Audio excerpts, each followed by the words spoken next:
Au nom de la résurrection de notre Seigneur Jésus-Christ. Moi salue nous paskalement au nom de la résurrection de notre Seigneur Sauveur Jésus-Christ. Amen. Amen. Amen. Alors nous comptons matin pour nous ensemble. C'est un privilège que bon Dieu a accordé nous pour nous capables ensemble. Le jour dimanche qu'on appelle communément le jour de la résurrection. Jour chaque chrétien authentique. Chaque chrétien évangélique connaît une matinée d'adoration, de reconnaissance à son Dieu, en s'y attrait à l'achat ou le rachat de son âme.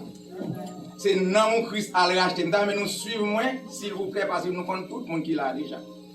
Pour nous capables de focus nous sur ce service là. Parce que là, nous pas focus nous venons perdre la présence de Dieu. Nous perdons la présence de Dieu parce que là, nous venons le dimanche matin, nous venons pour nous joindre la présence de Dieu. Saint-Esprit est tellement fragile, la moindre petite chose le dérange. Amen l'église. Amen. Qui compte ça s'appelle Saint-Esprit, la présence de Dieu, il fait en sorte que pour que le Saint-Esprit pas écarter ni écarter ce service là. Vous savez, il faut une consécration, une concentration. L'on pas concentré, ou là, nous pas senti rien. C'est un manque de concentration le plus souvent, ouais, nous venons dans le service là, nous chanter, nous pas de présence de Dieu.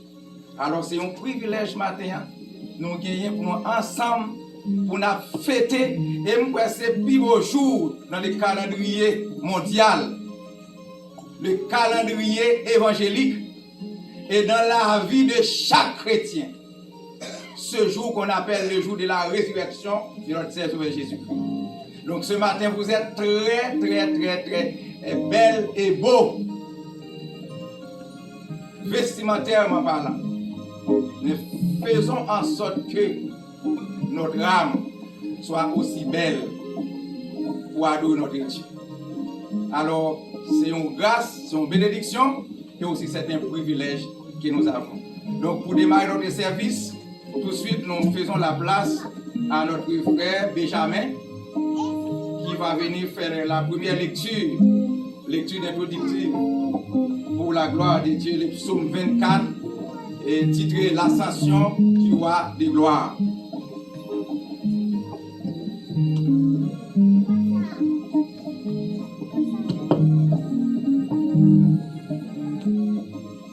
Que la paix de Dieu soit avec vous. Je vais lire pour vous psaume 24 au complet. À l'Éternel la terre et ce qu'elle renferme, le monde et ce qui l'habite, car il a fondé sur les mers et affermi sur les fleuves. Qui pourra monter à la montagne de l'Éternel? Qui s'élèvera jusqu'à son lieu saint?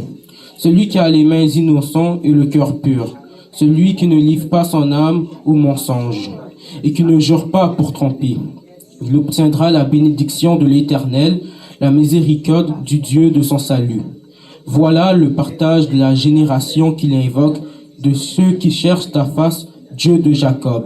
Portes, élevez-vous linteaux, élevez-vous, portes éternelles, que le roi de gloire fasse son entrée. Qui est ce roi de gloire? L'Éternel fort et puissant, l'Éternel puissant dans les combats. Portes, élevez vos linteaux, élevez-les, portes éternelles, que le roi de gloire fasse son entrée. Qui donc est ce roi de gloire? L'Éternel des armées. Voilà le roi de gloire. Parole du Seigneur. Amen. Amen. Oh, le jour de la réaction, c'est Amen dans ça. Est-ce qu'on comprend pour quel jour là matin? C'est Amen dans ça, si faible comme ça. Un roi de gloire, qui a pointé dans le temple, c'est comme ça, on adore, nous acceptons, nous apprécions.